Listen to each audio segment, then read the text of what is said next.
So let's go ahead and do the featured program for the National League. I believe in total it's 15,000 experience once you complete this, and we're facing Devin Williams at the end. So we want power versus right and contact versus right, especially in terms of players in the beginning, because we are more likely to face a lot of right-handed pitchers rather than left-handed pitchers. Here, Jazz has 73 and 84. We have 82 and 50 and 68 and 92, as well as Jake Cronenworth with 85, 77. I'm gonna pick Jazz because he's the more all around. He can hit both lefties and righties. Whenever you get to this point right here, you take usually the pitcher with the highest hit per nine, or whichever one you know has the best delivery or fastest delivery, just in case they do make us pitch. I'm going to take Rich Gossage here just because I got him paralleled, so why not? And then we're going back towards the power versus right, contact versus right. JT is playing up, so that is very appealing. Troy Gloss, although he is arguably the best hitter, but we'll take JT because he's playing up, so his attributes are further than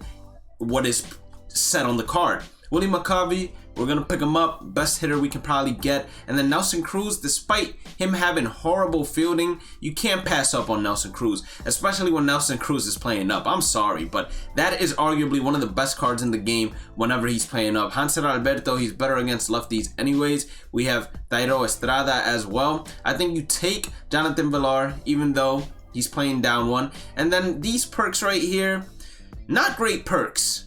So we'll take Apo Taco.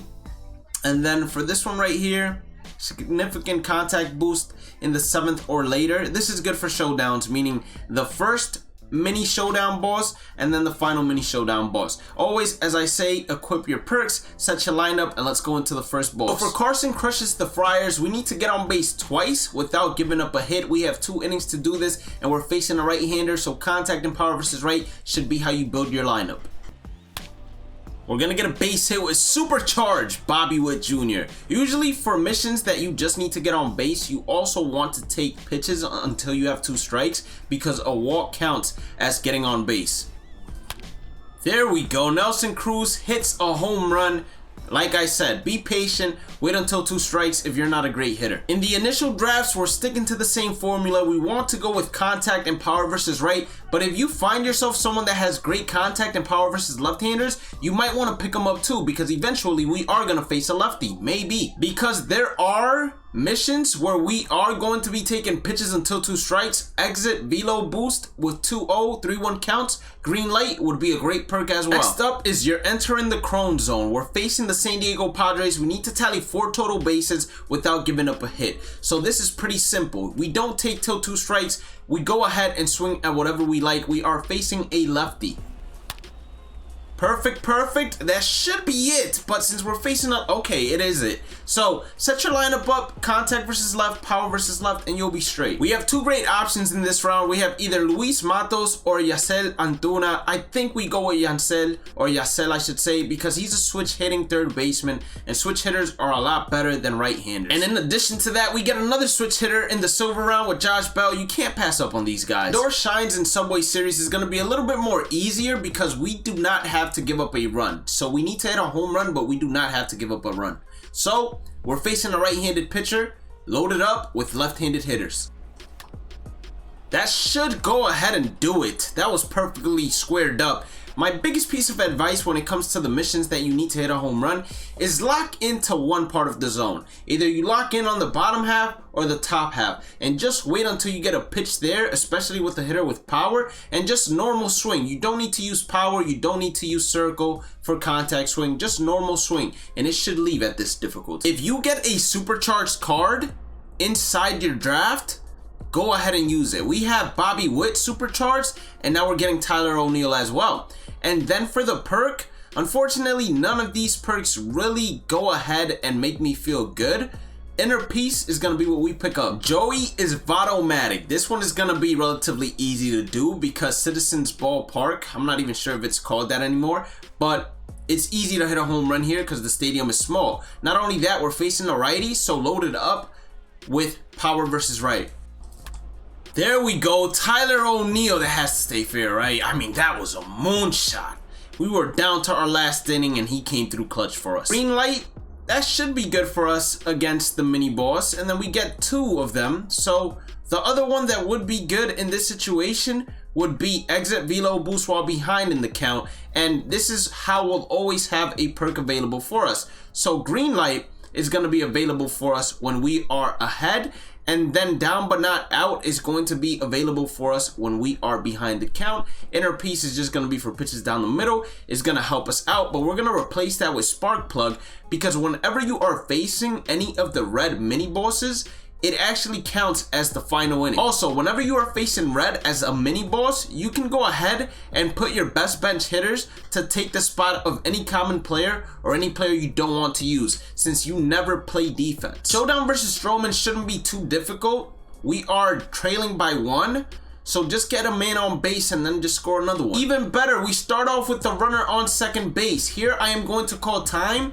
and what you want to do is you want to pinch run for Rich Gossage and even have a speedy guy on the bench for this one. So we have Michael Hermosillo to be on the bench. He's going to be our pinch runner, and then when he comes up to hit, if he does, we're going to pinch hit for him as well.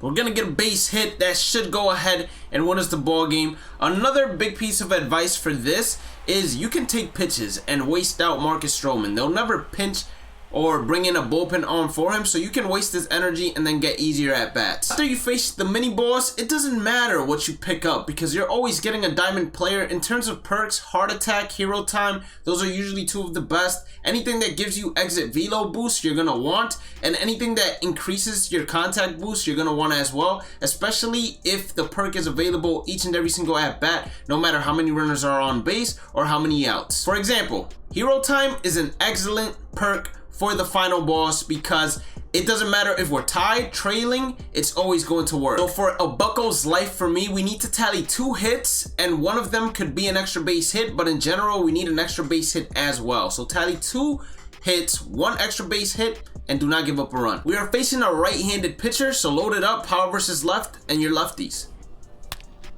Oh, we were down to our last out, and finally we were able to go ahead and do something. Now, if you're down to your last out, and let's say you don't go ahead and get the base hit and it forces you to pitch, just quit out. Back with a vengeance, we're facing the Atlanta Braves. It's either going to be Charlie Morton or Max Fried. Turns out it's Max Fried, so power versus left.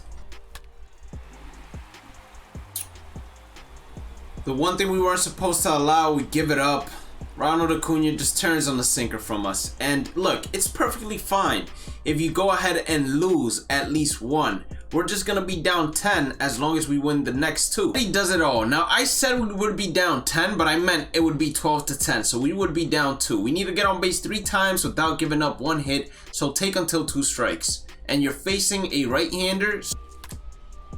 That's gonna be number 2. Willie McCovey just absolutely crushed this one. Ring the bell. We're facing the Nationals. We need to get 2 hits, one of them being an extra base hit without giving up a run in 3 innings. You can do the 2-strike approach. You're facing Patrick Corbin, so power versus left. Get right-handers inside the lineup. Base hit by Yasel Antuna. Alright, we're done with this one. It's time to go to the final boss. Now, these are the perks you want to be running at that final boss. If you can get Hero Time Diamond, Hero Time Gold, and even Hero Time Silver, you'll be straight. Significant contact boost and spark plug is also a very good one. Bobby Witt should be tying up the ball game, no problem, and he is. So now all we need to do is get 1 more run. Whenever you're facing the final showdown boss, I would use the 2-strike approach if you're not a good hitter, so we can waste his energy. And then Willie McCovey says, hey man, I'll end it myself. This one was a whole lot easier than the previous final showdown boss for the American League. I'll tell you that. I don't know what it was about Classic, but I just could not lock in. And with that, we continue to progress inside the featured program as we get 15,000 experience. Have a blessed day and night. Stay positive, stay safe, stay blessed, and I'll catch you all in the next one. Peace out.